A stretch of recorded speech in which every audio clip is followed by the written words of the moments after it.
సాయిబాబా అండి. శ్రద్ధగా వినండి. నేను ఎక్కువ సమయం తీసుకోండి, ఎందుకంటే టైం ఇచ్చాకంట ఒక సబ్జెక్టు ఒక విషయం గురించే చెప్తే అదే తెలుస్తుంది. ఇప్పుడు నేను అలా కాకుండా బాబా గురించి జనరల్గా తెలియజేస్తాను. అన్ని విషయాలు కొద్దిగా కవర్ అయిపోతుంది. బాబా విషయాలు ఎవరు చెప్పినాయి, ఎప్పుడు చెప్పినాయి, ఎక్కడ చెప్పినవి కూడాను చాలా పవిత్రమైన విషయాలు. ఎంతో అనుగ్రహం దాంట్లో ముందు ఉంటుంది. మెహర్బాబా మాట ఒక్క మాట అయినా సరే దాని యొక్క అనుగ్రహం కూడాను ఆ మాటలో ఉంటుంది. అందుకని మనం వినేటప్పుడు కూడా మెహర్బాబా అనుగ్రహాన్ని ఆ చెప్పే వ్యక్తుల మాటల ద్వారా కూడా అందిస్తున్నారు అని మనం భావన ఎప్పుడు మనకు ఉండాలి. అప్పుడు ఆయన చేసే ప్రతి విషయం కూడాను మీ హృదయానికి అంటిపోయేటట్టుగా, పూర్తిగా ప్రియంగా మీ హృదయంలో దిగిపోయేటట్టుగా ఇస్తారు. ఒక బాణం వేస్తే మనకు నొప్పి వస్తుంది. మెహర్బాబా మాటలు మీ హృదయంలో దిగినప్పుడు కూడా కొద్ది నొప్పి కూడా జరగదు, అంత హృదయంలోకి వెళ్ళిపోతుంది. ఎప్పుడైతే మాట నేను చదువుకోలేదు కదా, నాకు ఏం అర్థం అవుతుంది అని అనుకోండి. ఆ మాట గంభీరంగా ఉండొచ్చు, తేలికగా ఉండొచ్చు. ఏదైనా కూడా ఆయన అనుగ్రహాన్ని నాకు ఇస్తున్నారన్న భావనలో ఉన్నప్పుడు మీ హృదయంలో ప్రవేశించేటువంటి మాట ఇవాళ కాకపోతే రేపు, రేపు కాకపోతే ఎల్లుండు అది వటవృక్షమై పండించి మీకు గమ్యాన్ని చేస్తుందని గురుదేవులు చెప్పారు. ఒక సందర్భంలో గురుదేవులు అన్నారు, మన ఆశ్రమంలో ఒక విషయం ఉదయం నుండి సాయంకాలం వరకు తెలియజేశారు. మీ అందరికీ తెలుసు. సాయంకాలం అన్నారు గురుదేవులు, నేను ఉదయం నుండి సాయంకాలం వరకు చెప్పాను కదా, మీరు ఏం అర్థం చేసుకున్నారో ఒకసారి చెప్పండి అని అందరినీ అడిగారు. నన్ను అడిగారు, అందరినీ అడిగారు. ఎవరు ఏం చెప్పలేకపోయారు. ఏమి ఇస్తున్నారని గారు కానీ దీని గారికి అందరూ పెద్ద పెద్ద వాళ్ళు ఉన్నారు. గురుగారికి కోపం వచ్చింది. కోపం వచ్చి అన్నారు, నేను ఉదయం నుండి సాయంకాలం వరకు వాగుతూనే ఉన్నాను, మీరు వింటూనే ఉన్నారు, మరి ఏం అర్థం చేసుకున్నారు అని అన్నారు. అంటూ అన్నారు, మళ్ళీ నవ్వుతూ అన్నారు, ఎవరైనా కొన్ని విషయాలు మీ పక్క వాళ్ళతో మీరు మాట్లాడుతూ ఉండేటప్పుడు వాళ్ళు చెప్పిన విషయాలు మీరు బయట విషయాలు చాలా శ్రద్ధగా వింటారు. ఎవరైనా మళ్ళీ ఏం విన్నారంటే దానికి కొద్దిగా తెలుగులో పొలవగా వెళ్ళి ఇంత అంత అంత ఎంత చెప్తారు, మరి ఎందుకు మీరు చెప్పలేకపోతున్నారు అని అడిగారు. గుర్తుంచుకోండి. మళ్ళీ గురుదేవుడు నవ్వుతూ ఎవరు బాధపడకుండా చెప్పారు, చెప్పలేరు. ఎందుకంటే మనస్సు మాయకు సంబంధించినటువంటిది. మాయకు సంబంధించిన విషయాలు భగవంతునికి కాని విషయాలకు ప్రాధాన్యత ఇచ్చి మీ ద్వారా వింటుంది. చాలా ఇష్టం. ఎప్పుడైతే భగవంతునికి విషయాలు చెప్పారో ఆ మనసు స్వీకరించదు. అందుకని మీ మనసులో లేదు కనుక మీరు చెప్పలేకపోతున్నారు. మరి నేను చెప్పిందా వృధా అయిపోయిందా? ఏం వృధా కాలేదు. మీరు విన్న విషయంతో కూడా సత్య వస్తువు కనుక మీ హృదయంలో ప్రవేశించింది. మీరేం నష్టపోలేదు. అవసరం వచ్చినప్పుడు మీ హృదయం ఉండేది జాగ్రత్త మీ ఫలితాన్ని ఇస్తుంది. మీరు లబ్ధి పొందారు అంటున్నారు. అట్లాగా అందుకని మెహర్బాబా విషయాలు చదువుకున్నవాళ్ళు కాదు, చదువు లేని వాళ్ళు కూడాను అంతంతో చెప్తున్నారు. గ్రామాల్లోనూ మెహర్బాబా యొక్క వైభవం ఎంత దేదీప్యమానంగా వెళ్ళిపోతుందండి. దేదీప్యమానంగా వెళ్ళిపోతుంది. ధరపడుతూ ఉన్నాం, నేను ఇద్దరం అనుకుంటున్నాం. ఎంత మా అమ్మాయి అమెరికాను ఫోన్ చేస్తుంది అంటాం, అమ్మ మెహర్బాబాని ఎంత వైభవపరుస్తున్నారో మా గ్రామాల్లోనూ, ఇక్కడ ఉంటే అంత ఆనందించేదండి. మా అమ్మాయి ఇంట్లో మెహర్బాబా సెంటర్ ఉంటే అక్కడ ఆవిడే చేస్తూ ఉంటుంది. మిచిల్ బీచ్తో సంబంధపడి గురుగారితో నాకు సంబంధం ఎలాగుందో ఆవిడకి మిచిల్ బీచ్తో అలా సంబంధం. వాళ్ళు చేస్తూ ఉన్నారు కార్యక్రమం. కానీ మనంత తీవ్రతరంగా అమెరికాలో కాదు, ఈ ప్రపంచంలో ఎక్కడా ఉండదు. గురుగారు సంబంధించిన వ్యక్తులు చేస్తున్నటువంటి కృషి, మెహర్బాబాను స్వీకరించే శక్తి మిగతా ఎక్కడా లేదండి. నేను చాలా చోట్ల నాకు ఎందుకంటే కొంతమందికి బయటకు వెళ్ళొచ్చు, పర్మిషన్ ఉండొచ్చు, లేకపోవచ్చు. హేమలతకి నాకు గురుదేవులు పర్మిషన్ ఇచ్చారు. ఎవరు పిలిచినా, ఎప్పుడు పిలిచినా, ఎక్కడ పిలిచినా కూడా మీరు వెళ్ళండి, నన్ను వ్యతిరేకించిన వాళ్ళ దగ్గర కూడా వెళ్ళి మెహర్ బాబాని అందించారు. అందుకని అందరి దగ్గర ఫ్రీగా వెళుపుతాం, బాగా మాట్లాడుతూ ఉంటాం. ఇది కాకపోతే ఇక్కడ మామూలు విషయం చెప్తున్నాను. కానీ మెహర్ బాబా మనకి ఏం సహాయం చేస్తున్నారు? చాలామంది అంటున్నారు, ఏమండి మెహర్ బాబా మాకేం సహాయం చేస్తున్నట్టుగా మేము గుర్తించలేకపోతున్నాం, మరి నిరంతరం కూడా బాధలే కలుగుతున్నాయి, కష్టాలు కన్నీరు ఇవంతా కూడాను మేము ఎవరికి చెప్పుకోగలం? మేము ఇంతమంది బయట వాళ్ళు కూడా మేము చెప్తున్నాం మెహర్ బాబా చాలా గొప్పవాడు, ఇంద్రుడు చంద్రుడు అని చెప్తున్నాం. మరి మెహర్ బాబా ఇంత సహాయం చేశారు అని అంటున్నారు, మరి మాకైతే ఆ సహాయం అందట్లేదు అని అంటున్నారు. ఎందుకంటారు? మీరు గుర్తించలేకపోతున్నారు. ఎందుకంటే చిన్న విషయం మనకు వచ్చినప్పుడు కూడా తల్లడిల్లిపోతున్నాం. అయ్యో ఏమైపోతుందంటే మాకైతే అయిపోతాం. ఇప్పుడు హేమలత నేను ఇప్పుడు అనుకుంటాం, నిరంతరం మరణం వెంట పెట్టుకుంటూనే జీవిస్తాం. ఇప్పుడున్నా రేపు ఏమవుతుందో తెలియదు. అందుకని వాడి గురించి వ్యాకులు పడద్దు. కొండంత దేవుడు మెహర్ ప్రభు మీ చెంత ఉండగా ఎందుకు వ్యాకులు పడాలి? వ్యాకులు పాటు లేనటువంటి సందర్భాలు ఎవరికున్నాయి? అంత కోటీశ్వరుడికైనప్పటికీ కూడా, అంత కోట్లు ధనధాన్యాలతో తొలగిన వాడికి వాడు జీవితం సుఖంగా ఉందా? వాడికంటే మనం ఎంతో సుఖంగా ఉన్నాం. చూడండి,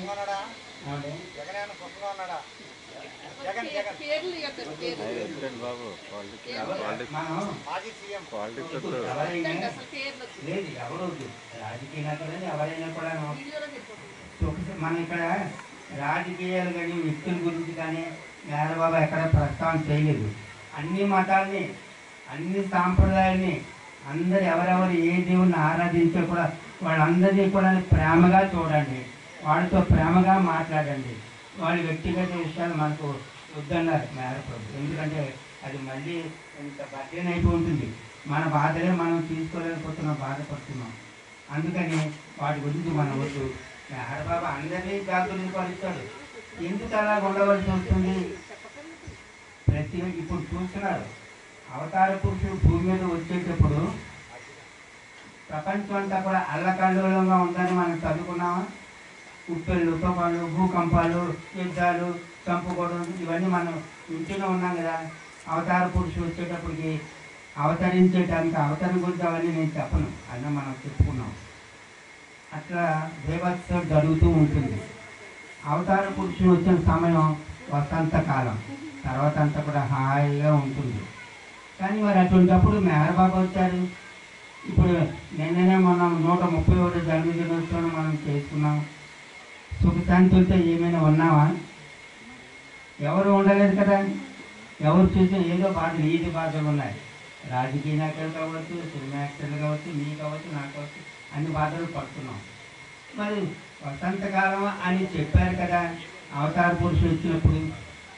ఎందుకు ఈ బాధలు పడవలసి వస్తుందంటే ఒక విషయం గుర్తుంచుకోండి.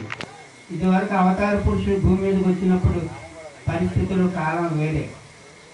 కానీ ఇప్పుడు అవతార పురుషుడు వచ్చింది నీ ఉన్నటువంటి ఈ జీవితంలోనే, ఈ సమయంలోనే నిన్ను దేవుడిగా ఆయన చెయ్యాలని సంకల్పం.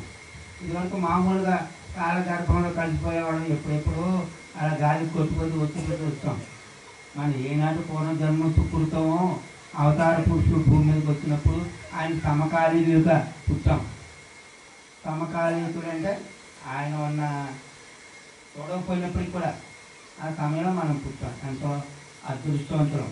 దాని గురించి మనం యాత్రలు పడవలసిన అవసరం అసలు లేనేలేదు. మరి ఇప్పుడు ఎందుకు ఈ బాధలు? ఇప్పుడు మీరు చూస్తున్న రోజు తుఫాన్లు, భూకంపాలు, యుద్ధాలు, కంపుకోవడం, ఆత్మహత్యలు ఇవన్నీ చూస్తున్నాం కదా మనం. మరి మళ్ళీ అవతార పురుషుడు వచ్చిన తర్వాత ఎందుకు రావాలి అంటే మెహర్ బాబా చెప్పారు, అవతార పురుషుడు భూమి మీద వచ్చేటప్పుడు ఎలాగైతే ఉందో ఇప్పుడు కూడా అదే పరిస్థితులు పునరావృతం అవుతాయన్నారు. ఎందుకని? అది అంటే కాలం దాటిపోయింది కదా. అంటే మరి మనం అంతా ఉద్ధరించబడాలి. ఎప్పుడూ కాదు, ఇప్పుడే ఉద్ధరించబడాలంటున్నారు. అవతార పురుషుల కాలంలోనే ఉద్ధరించబడాలి. మన అందరిలో ఉన్నటువంటి సంస్కారాలు పెరిగిపోయి ఉన్నాయి. మరి అప్పుడు ఎలాగుందో అప్పుడు ఇప్పుడులాగా బయట లాగవలసిందే. ఆయన అనుగ్రహం అంటే చక్కగా జీవన విధానాలు సాగాలని కదా అనుగ్రహం. నీలో ఉన్నటువంటి కర్మలు గత జన్మలు ఎప్పుడెప్పుడు ఉండో చేసుకున్నది పెట్టడం కట్టేస్తున్నా మన కర్మలు అవి బయటకు లాగాలి, లాగి ఖర్చు పెట్టబడాలి. మన ఇంట్లోనూ ఒక మిల్లు ఉందనుకోండి, ఆ మిల్లు నీరు మళ్ళీ బాగా ఉపయోగించుకుంటే ఏం చేస్తారు? పాడిపోయి ఉంది, అవన్నీ లాగే లోపల చెత్త చెదారం అంతా మళ్ళీ తవ్వడం ఏం చేస్తారా? అలా తవ్వేటప్పుడు దానికి ఒత్తిడి తగిలితే కానీ బయటికి రాదు కదా. ఇదే మనలో ఉన్న కర్మను బయటికి లాగేటప్పుడు ఆ ఒత్తిడి ఉంటుంది. ఇది మనం అనుగ్రహించడానికే ఇస్తున్నాడు. అందుకని ఆ ఒత్తిడిని కూడా మనం భరించాలి. ఎందుకు ఇచ్చాడు దేవుడు నాకు అనే భావన వద్దు, అసలు ఆలోచించండి. హ్యాపీగా ఉండండి, సంతోషంగా ఉండండి నిరంతరం కూడా. ఎందుకంటే నిరంతరం మెహర్ బాబా చెప్పిన విధంగా మనం జీవించలేకపోవడమే మన బాధలకి మూల కారణం. వ్యక్తిలో ఉన్నటువంటి స్వార్థం, నాలోనూ అసూయ ఉంది, ద్వేషం ఉంది, క్రోధం ఉంది, లోభం ఉంది, మదం ఉంది, మాత్సర్యం ఉంది, అహంకారం అన్నీ ఉన్నాయి. నీలో ఉన్నాయి. నాలో ఒకలాగా ఉంటే అనుభవానికి, మీలో ఒకలా ఉంటే మీలో ఒక, అందరూ ఒకటే. కానీ నా అనుభవం వేరే, నా ఆలోచన వేరే, నా తీరు వేరే, నా ప్రవర్తన వేరే, మీది వేరే, మీది వేరే, ఇవన్నీ ఉన్నాయి కదా. ఇలా వ్యక్తిలో ఉన్న స్వార్థం సమిష్టిగా మారిపోతుంది. నేను వచ్చి ఏదో వ్యతిరేకంగా ఎవరితో చెప్తే మీరు అంటారు అవునండి బాగుందండి అంటారా లేదా?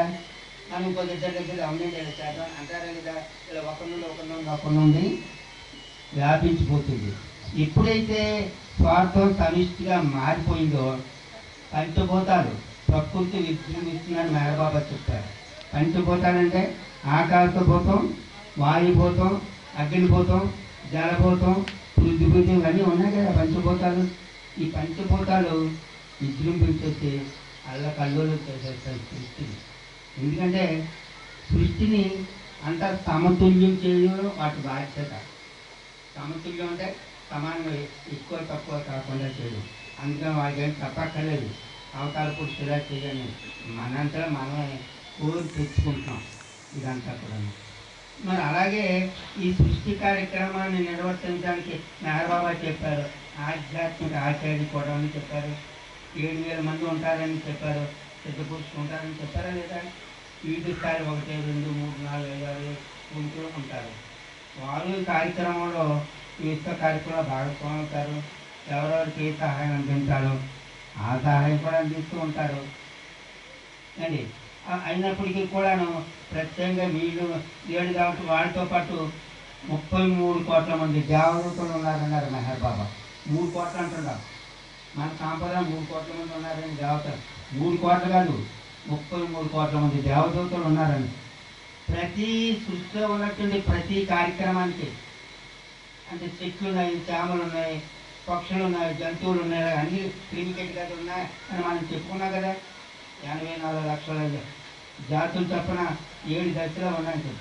అన్నిటినీ కూడాను పరిపోషించడానికి ఈ దేవతలకు ఇదే పని. పక్షి జాతి పెరిగిపోయిందనుకో, మరి వాటి సమతుల్యం చేసి నాశనం చేసేస్తారు. నీకు అర్థమైందా? తగిలింది పెంచుకుంటాడు, పెరిగింది తరుగుతుంటారు. వాళ్ళు విజృంభించి వాళ్ళు అట్లా సమతుల్యం చేస్తూ ఉంటారు. ఎవరైనప్పుడు కూడా మెహర్ బాబా ఒకటే చెప్పారండి. ఏమన్నారంటే, నాకంటే దేవుడి దేవతలు గొప్పవాడని మనం అనుకుంటున్నాం కదా. దేవతలు ఏం గొప్ప ఏం కాదు నీకంట. నేను దేవతలుగా ఇంద్రుడు, చంద్రుడు, నక్షత్రాల కన్నా మీరు కోట్లాది ఉన్నతన్నారు మెహర్ బాబా. కోట్లాది రెట్లు అదృష్టవంతులు. ఎందుకంటే ఆ దేవతలు కూడాను అవతార పురుషుని ఎప్పుడు చూడలేదట. వాళ్ళు అనంతమైన శక్తిని సహాయం చేయగలిగేది, అనంతమైన శక్తి ఉంది. కానీ ఆయన ఆజ్ఞలు పాటించగలరే కానీ ఆయన చూడలేదు ఎప్పుడు కూడా. అవతారం సద్గురు కూడా వారు చూడరు, చూసే అవకాశం లేదు. ఆజ్ఞలు మాత్రం పాటిస్తూ ఉంటారు. మరి మనం ఎంత నికృష్టమైన జీవితం జీవించనే అవతార పురుషుని స్పర్శించాం, సద్గురుని స్పర్శించాం, వాళ్ళ కార్యక్రమంలో భాగస్వామ్యం పొందాం కదా అని కోట్లాది అదృష్టవంతులు అంటారు మెహర్ బాబా. ముఖ్యంగా మీ అందరికీ తెలుసు, మనం గతంలో చెప్తున్నాం. నేను మొట్టమొదటి అనుకునేవాడిని చిన్నప్పుడు చెత్త చేసిన భారతదేశంలో పుట్టాను, ఇంగ్లాండ్ అమెరికాలో పుట్టుకుపోయేది అనుకున్నాను. అప్పుడు ఆ రోజుల్లో అండి గురుగారి దగ్గరికి రాకముందు అని అనుకున్నామని. గురువు దగ్గరికి వచ్చిన తర్వాత బాబా సాహిత్యం తెలిసిన తర్వాత అప్పుడు అనుకున్నాను, ఈనాటి పూర్వజన్మ సుకృతం భారతదేశంలో పుట్టడం, ఈ దేశంలో పుట్టడం. భారతదేశం చూడండి, ఇప్పుడు భారతదేశం కాదు, మేర బాబా చెప్పాడు 100 సంవత్సరాల క్రితం అమెరికా కన్నా ఇది ఉన్నతంగా ఉంటుంది అన్నారు. ఆర్థికంగా ఉంటాం మనం అంతా కూడా వాళ్ళకని 1000 రెట్లు పెరిగిపోతాం. వాళ్ళలో ఆధ్యాత్మిక లేదు.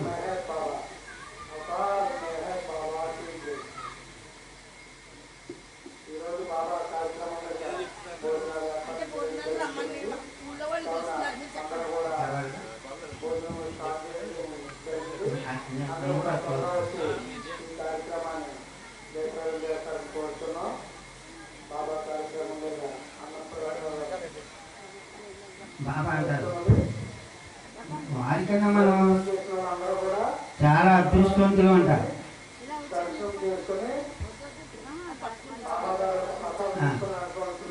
భారతదేశం ఓం బిందువుకి దగ్గరగా ఉందంట.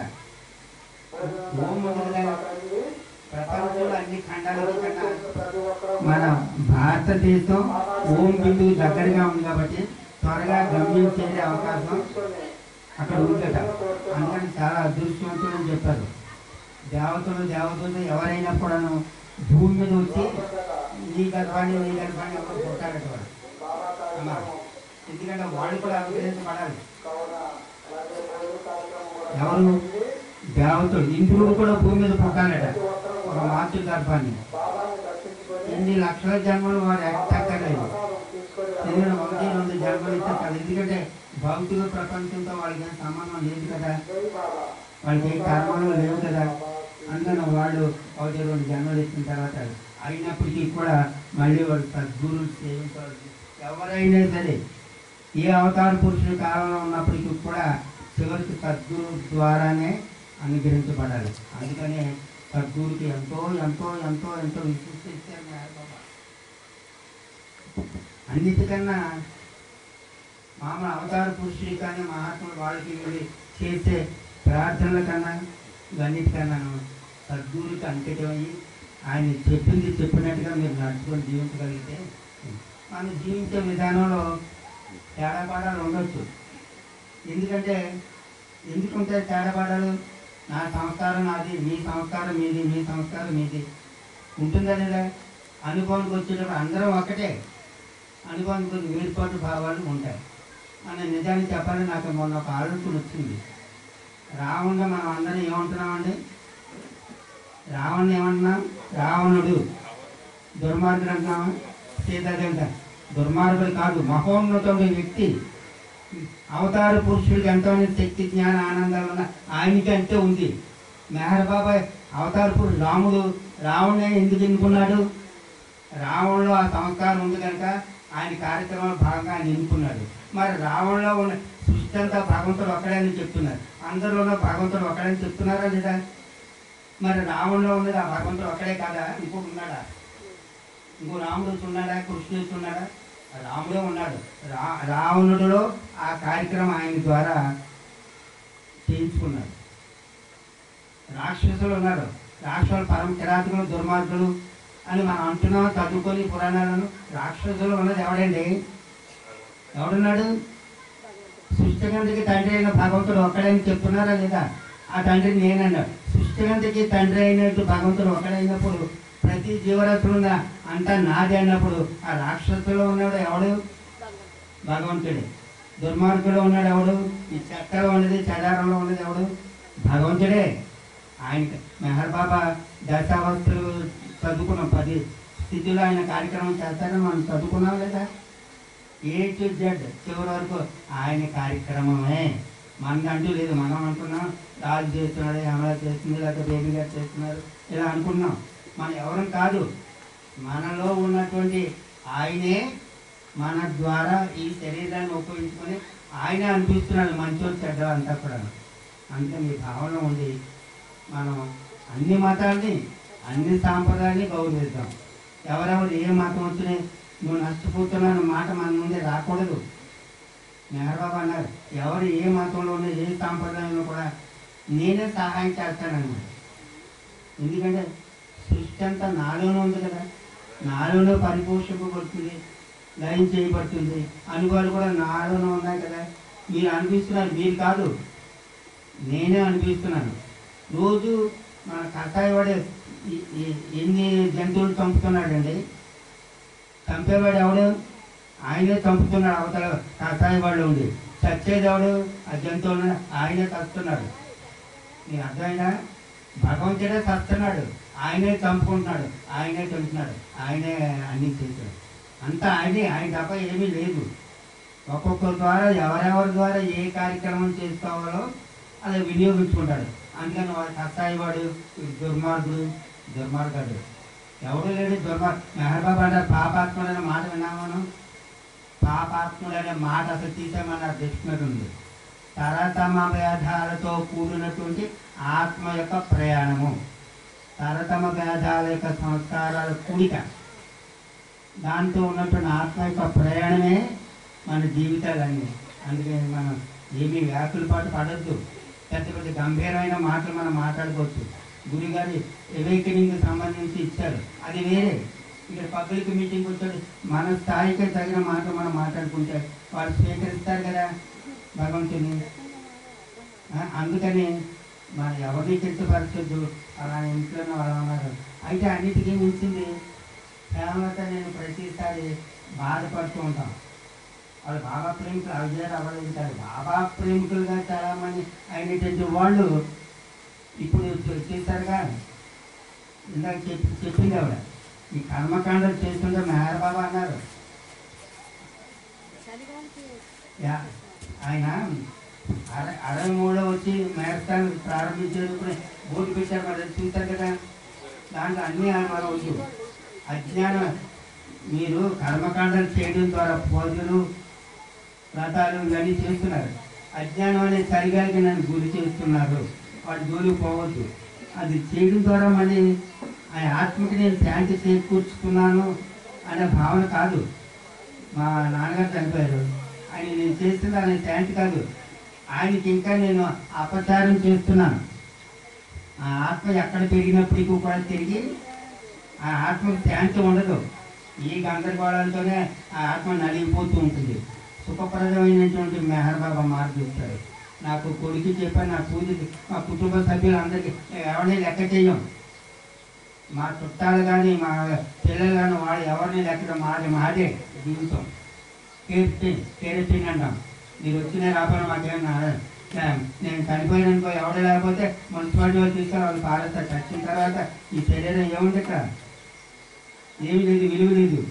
పారిస్థితులు ఏం చేసేవారు? బాబా తల్లి మరణించినప్పుడు కూడా శాంతి స్తూపం మీద పెట్టేస్తారు. ఆ పక్షులు అవి జంతువు ఉంటాయి కదా, పారిస్థితులు శాంతి స్తూపం అలాగే చేయమన్నారు బాబా పెట్టించి. వాటి విలువ ఏముంది?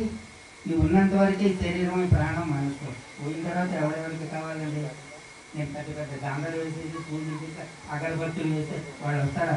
వాళ్ళు ఎక్కడో పుట్టాలు పెరుగుతున్నారు. మరి వాళ్ళకి నీ మనశ్శాంతి అక్కడ పుట్టి పెరుగుతున్నారు, మనశ్శాంతి కలిగిస్తున్నారా? మెహర్బాబా అంటేవారు, ఎవరైనా చనిపోతే ఆయన ప్రియమైన బిడ్డలు నా దగ్గర చేయగారు వచ్చారని గురుదేవులు అన్నారు. వచ్చిదేది అంటాను, ఎవడే వెళ్ళడం దగ్గర చేరడం. మెహర్బాబా అంటే చేరడం అంటే నీకు ఇప్పుడు ఉన్నటువంటి ఈ జీవితం కన్నా ఉన్నతమైన జీవితం ఆయన ఇస్తాడు. నీ జీవితం కన్నా ఉన్నతమైన జీవితం ఇచ్చి ఆనందంగా జీవింపజేస్తాడు. రావడం అంటే అది. అంతేకాని నువ్వు చేరిపోయాడంటే నువ్వు ఏ కార్యక్రమం ఆత్మ సాక్షాత్కారం లేకుండా నువ్వు ఎలా చేరిపోతావు? అక్కడ నీ ప్రయత్నం లేకుండా వెళ్ళిపోతామండి, అది వట్టిదే. అయితే మెహర్బాబా నామాన్ని ఉచ్చరించడం ద్వారా వారు అనుగ్రహించబడతారు. ఎన్నో లక్షల జన్మలు ఎత్తవలసింది కూడా ఎత్తవలసిన అవసరం లేదు. ఇప్పుడు నేను ఉన్నాను, మీరు అంటారు రేపు నేను చచ్చిపోతాను, లేదా ఏమన్నా గారు చనిపోతారు. మీరు అంటారు బాబా ప్రేమికులు మంచివాడు ఐక్యం అయిపోయారు అంటారు. దగా మాటలు అవన్నీ కూడా. ఎవడ అలాగ ఐక్యమయ్యే ప్రసక్తి లేదు. బాబా ముక్తి గురించి చెప్పాడు. సాధారణ ముక్తి, విదేహముక్తి, జీవన్ముక్తి, పరమముక్తి అని 4 మాటలు చెప్పారు. సాధారణ ముక్తి అంటే మోక్షం. అదేనే మీరు ఇప్పుడు అనుభవించేటువంటి యావత్ భౌతిక సూక్ష్మ మానసిక స్థితులన్నీ ఉన్నాయా, అవన్నీ అనుభవించిన తర్వాత నేను వెళ్ళింది అది మోక్షం, అది సాధారణ మోక్షం. అప్పుడు ఈ సృష్టితో నీకు సంబంధం ఉండదు, కానీ ఆనందాన్ని అనుభవిస్తూ ఉంటారు. అయిపోయింది ఒక నిమిషం. తర్వాత ఇదే ముక్తి. చనిపోయిన తర్వాత వాళ్ళు ఎరుకుతూ ఉంటారు, ఎరుకుతూ ఉండి భగవంతుని అనంతం శక్తి జ్ఞాన ఆనందాన్ని పొందుతారు వారు. ఇదే ముక్తి. తర్వాత జీవన్ముక్తిలో ఉన్నటువంటి వారు ఏంటి భగవంతునితో ఐక్యమైపోతారు, అనంతం శక్తి జ్ఞాన ఆనందాలు పొందుతారు. ఈ సృష్టి యొక్క ఎరుక, భగవంతుని యొక్క ఎరుక సద్గురు ప్రాంతం నిర్వర్తించినట్టు కూడా జీవన్ముక్తుడు వాడికి ఉంటుంది. కానీ కార్యనిర్వహణ బాధ్యత ఎవరికి ఏ సహాయం చేయలేదు. బాబా చెప్పారు అలాంటి వాళ్ళు 45 మంది ఉంటారన్నారు. పరమముక్తి అనేది తుది స్థితి, సద్గురు స్థితి. ఈ ఏకకాలంలో యావత్తు సృష్టితోనూ సమస్త జీవకోటితో కూడా సంబంధపడి ఉంటాడు, సృష్టితో అనుగుణంగా సంబంధపడి ఉంటాడు ఆయన. అలాగే అన్ని భూమికలను ఏకకాలంలో ఆయన ప్రయాణం చేయగల అన్నిటితో సంబంధపడి ఉంటాడు. ఆయనది పరమముక్తి ఆయనది. ఇలా ఎన్నో రకాల బాబా చెప్పారు, అవన్నీ మనకు అనవసరం. కాకపోతే ఏమిటంటే ఈ ఇప్పుడైనా సరే కర్మకాండాల జోలికి వెళ్ళొద్దండి, దయచేసి వెళ్ళొద్దు. నేను వీడిరాజుతో ఇద్దరు కూడా మా బంధువులు అందరినీ పిలిచి, మీరు ఎవరో ఏమనుకుంటారు అని మీరు చేస్తే మాకు చాలా అన్యాయం చేసిన వాళ్ళు అవుతారు. మేము ఈ జన్మలో అక్కడ చాలపోతూ 2 జన్మలో ఉంటాయేమో ఎవరు తెలుసు. ఆ జన్మలో కూడా సుఖంగా బ్రతకనివ్వరా? మీరు ఇక్కడ ఏడుస్తూ ఉంటారు, నాకు ఈ చెదారు తీసుకొచ్చి పెడితే మళ్ళీ నాకు ఇంత గంపలు బడ్జెట్ పెడితే నేను ఎలా ముందుకు వెళ్ళగలను? నేను సహాయం చేసిన వాళ్ళు అన్యాయం చేస్తున్నారు అన్నారు. ఖచ్చితంగా చెప్పాను, బాగా భజన తిరిగి పెట్టడం, గుండు చేయించడం, లేకపోతే ఇవి పెట్టడం. భోజనం అల్లులతో భోజనం పెట్టుకుంటాం, మనం చేసుకుంటే మనం ఎవరైనా చేసుకుంటాం. కానీ కర్మకాండం జోలికి వెళ్ళొద్దు, అసలు వెళ్ళొద్దు. మేము ఆ ఊరుకుంటుంది. ఈ మధ్య మాకు అబ్బే తటస్థపడ్డాయి, చాలా బాధపడుతున్నాం. అందుకని ఇంకేం చెప్పలేదు, నేను సబ్జెక్ట్ ఏం చెప్పలేదు. జనరల్గా మనకు అందరికీ తెలియాలని ఉద్దేశంతో చెప్తాను. జై బాబా. ఇంకా మన వాళ్ళు చాలా బాబా అందరికీ మనం చేస్తున్నారు. మన భోజనాలు చేసే ఏర్పాటు జరిగింది. మళ్ళీ 1 గంటన్నరకి ఇక్కడ ఉన్నాం. మనం మళ్ళీ మధ్యాహ్నం కూర్చున్నాం. భక్తులు చాలామంది ఉన్నారు, వారు దయతో మా ఇద్దరికి అవకాశం ఇచ్చారు. లేకపోతే మేము కానీ వాళ్ళ అధ్యక్ష పీఠాన్ని వాళ్ళు అలంకరించారు, వారి ప్రకారంగా మంచి